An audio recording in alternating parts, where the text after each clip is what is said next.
Good evening. Welcome in daily UPSC editorial audio program. Timely caution, The Hindu. Now the full editorial. Timely caution, The Hindu.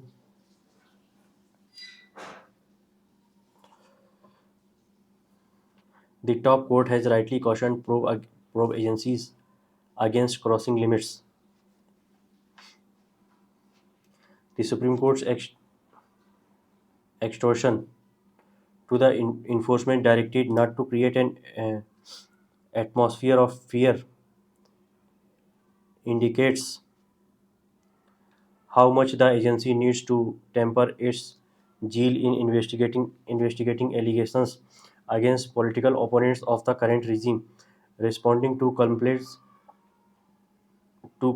that the ED is harassing employees of the Excise Department in Chhattisgarh in the name of investigating the money laundering aspects of an alleged liquor scandal. A bench has made the pertinent point that even a bona fide cause would seem suspect if a law enforcement agency conduct itself in a way that created fear.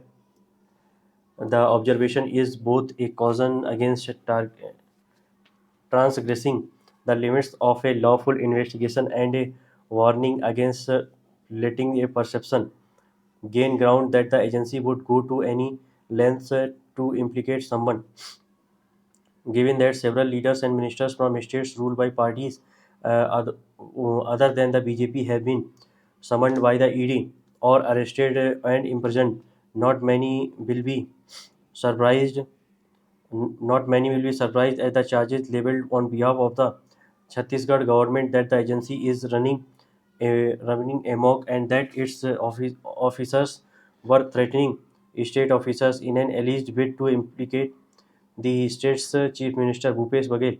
These charges may or may not be accurate, but the core problem is that the number of political adversaries under the agency's adverse notice is usually high. A major complaint from the opposition concerns the alleged politis- politicization politicization of investigations and the personal heading the agency. Some parties fear that the money laundering law is being used for a wind witch witch hunt.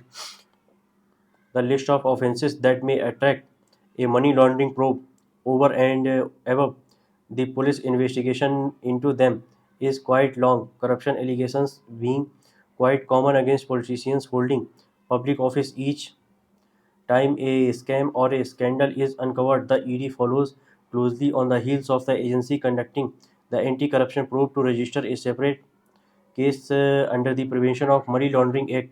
While there is no problem with a stringent law on the subject, its executors have to be cautious about excessive zeal and expensive proof without identifying a specific payoff on following a money trail. The current director of enforcement director was appointed for a 2-year term in 2018 but continues to this day thanks to extensions and a change in the law governing such extensions. The government has now assured the Supreme Court that he will not continue beyond November 23. The government often says the agency is not only doing its duty and holding lawful investigations, but the perception of other is unlikely to be positive in the backdrop of the way it controls the agency's leadership. Thank you.